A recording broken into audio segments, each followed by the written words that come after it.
Dalam sebuah perkawinan, anak atau keturunan adalah hal yang sangat didambakan oleh setiap pasangan suami istri. Jika dalam 1 tahun, 5 tahun, bahkan sampai bertahun-tahun pasangan suami istri belum mendapatkan keturunan atau anak, mereka mulai dihinggapi rasa cemas. Berbagai cara dilakukan pasangan suami istri, mulai dari pengobatan secara medis sampai pengobatan alternatif untuk mendapatkan anak atau keturunan. Namun, yang ditunggu tak kunjung hadir. Bagi pasangan suami istri yang sangat mendambakan anak atau keturunan, kini tak perlu cemas atau khawatir lagi. Kini telah hadir Klinik Aquatreat Terapi Indonesia.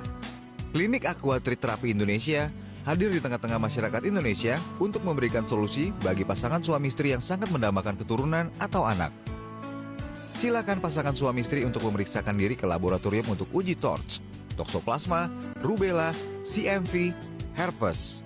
Besar kemungkinan pasangan suami istri ini mengidap penyakit TORCH, di mana TORCH dapat mengakibatkan sulit hamil, gagal hamil, dan menyerang syaraf mata, syaraf otak, dan syaraf gerak.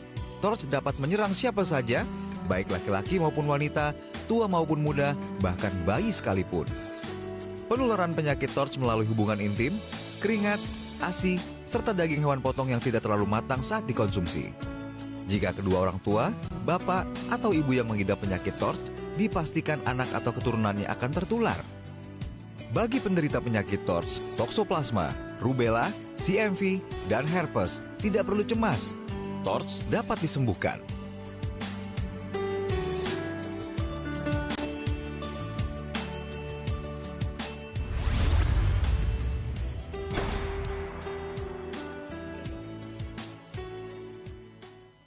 Assalamualaikum warahmatullahi wabarakatuh. Alhamdulillah wa syukurillah wa nikmatillah wa la haula wa la quwata illa billah. Nah, pada hari ini Ibu Bapak semua kita bertemu di sini. Saya akan menceritakan tentang TORCH. Apa TORCH itu? Ya, TORCH ini adalah gabungan beberapa penyakit yang terdiri pada toksoplasmosis, rubella, CMV, dan herpes. Ya, toksoplasmosis sering juga disebut dengan virus kucing. Ya, sesungguhnya disalah kaprah bahwa toksoplasmosis bukan virus tapi parasit atau protozoa. Karena memang si parasit ini hidup dalam tubuh binatang ternak dan binatang kesayangan. Binatang ternak terdiri daripada sapi, kerbau, kambing, domba, babi, ayam, ya. Sementara kesayangan kucing, anjing, kelinci, burung dan sebagainya. Dari sekian banyak binatang, ya, diambil darahnya oleh seorang ahli, ditemukan 70%, lebih dari 70% toksoplasmosis terdapat pada darah kucing. Mungkin itu supaya gampang disampaikan masyarakat virus kucing. Padahal itu salah kaprah. Saya amati mulai dari Aceh sampai di orang-orang Papua. Ketika istri kita, ibu, ketika hamil, kemudian gugur, tidak berkembang, hamil anggur, luar kandungan, bahkan lahir cacat, apa jawabannya? Rata jawabannya bahwa saya karena terjadi lemah kandungan, karena kecapean, karena goncang kendaraan, karena naik tangga, ya. Nah, juga disalahkan bertanya suaminya punya kendaraan apa? Motor, itu motor penyebabnya, atau mobil, itu mobil penyebabnya. Sesungguhnya itu tidak demikian, ya.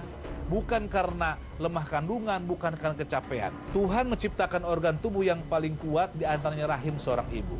Dia bisa mengenyangkan janin 0 bulan sampai 9 bulan. Tapi kenapa terjadi keguguran? Itu bukan lemah kandungan ataupun kecapean, karena adanya infeksi. Infeksi apa? Adanya virus dan parasit, yaitu toksoplasmosis, rubella, CMV, dan herpes. Untuk mengetahui bahwa kita terinfeksi TORCH, satu jalan yang uji lab, uji TORCH namanya, ya. Uji TORCH, silahkan datang ke lab yang ada di kota Anda masing-masing, ya. Ujilah tokso, rubella, CMV, dan herpes itu TORCH. Tokso, rubella, CMV, dan herpes baik IgG maupun IgM. Nanti akan diketahui. Ketika itu diketahui ada tokso, rubella, CMV, dan herpesnya, itu mutlak harus diobatin. Mungkin saja ketika uji lab itu negatif. Loh, kok istri saya negatif? Tapi kenapa kok gugur juga? Kenapa kok sulit hamil juga? Ya.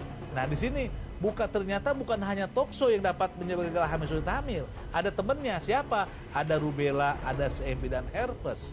Nah, rubella disebut juga dengan campak Jerman.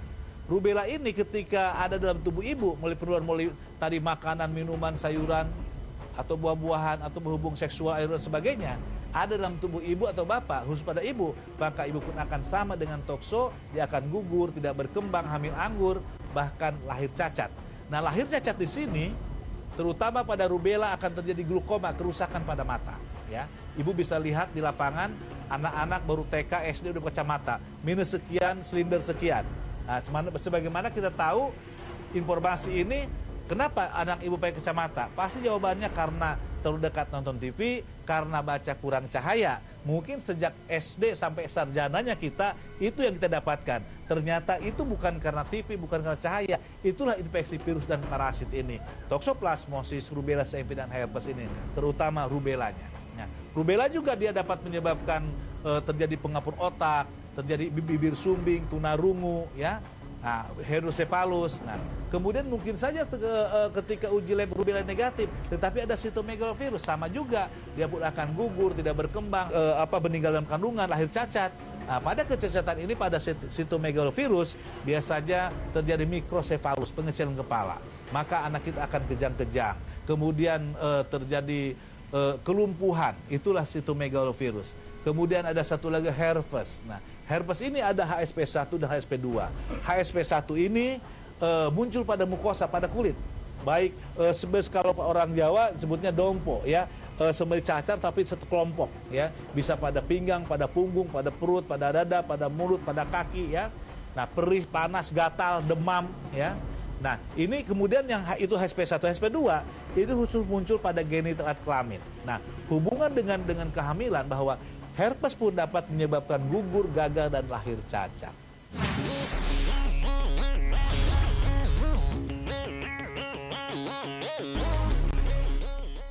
Jadi sebelum saya menikah, saya pernah memiliki kista 8,5 cm, dan pada saat itu dari dokter meminta saya untuk mengangkat rahim saya, tapi akhirnya saya melakukan operasi di negara tetangga kita. Dan setelah saya menikah, ternyata pada saat mengunjungi dokter itu dokter bilang saya ada kista 4,5 cm, dan kista tersebut katanya sih tidak membahayakan, tetapi akan membuat saya itu susah untuk memiliki anak karena kista itu kategori kista endometriosis. Pada saat itu saya sudah pernah juga mengkonsumsi obat herbal dan tidak berhasil, sampai akhirnya memutuskan untuk dioperasi. Jadi sebelum saya dioperasi, ibu saya pulang dari Jakarta bilang ada informasi dari Jakarta, Bella coba konsumsi obat Pak Juanda. Jadi saya tadinya nggak mau kan, ya udah males gitu karena udah pernah menggunakan beberapa obat herbal, dan saya akhirnya pada saat itu Pak Juanda datang tanggal 17 Desember 2011, saya masih ingat. Dan saya datang dan saya merasa, oh ya kayaknya saya mau nyoba ini. Setelah 3 bulan saya dan suami saya mengkonsumsi obat tersebut, bulan Maret, alhamdulillah kami datang ke dokter, dinyatakan saya hamil, dan dokter sama sekali tidak ada menyebut mengenai kista. Jadi kami pun berpikiran bahwa kista itu sudah hilang. Pada saat dokter menyatakan bahwa saya positif hamil, rasanya gimana ya, suami istri langsung nangis di depan dokternya. Sangat senang sekali karena itu merupakan anugerah bagi kami setelah sekian lama menunggu.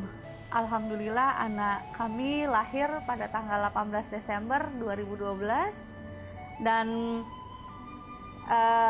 sudah bersekolah mulai dari umur 10 bulan, dan menurut guru-gurunya di dalam kelasnya anak kami ini lebih dari teman-temannya yang lain. Jadi sudah lebih pintar, lebih bisa bersosialisasi, lebih aktif. Beberapa bulan yang lalu ibu saya bilang ke saya, kok di kaki saya ini ada benjolan katanya gitu. Jadi beliau datang ke dokter dan menurut dokter, oh Bu ini kista katanya gitu, harus dioperasi. Dan waktu itu ibu saya bilang, aduh kayaknya udah nggak pengen lagi kalau harus dioperasi. Terus saya bilang gini, Bu, saya aja yang punya kista di dalam rahim bisa hilang. Gimana kalau ibu juga coba minum obat Pak Juanda? Ternyata setelah 1 bulan beliau mengkonsumsi obat tersebut, kista di kakinya langsung tidak ada.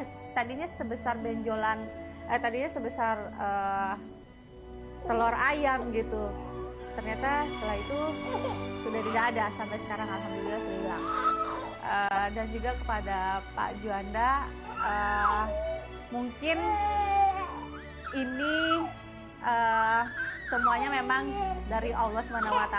Saya dipertemukan juga karena Allah, dan alhamdulillah saya berhasil sama seperti yang lainnya. Ya, untuk ibu saya terima kasih karena selalu berada di samping saya dan selalu memberikan motivasi kepada saya untuk tidak patah semangat dan putus asa, sampai akhirnya kami berhasil menjalankan terapi ini.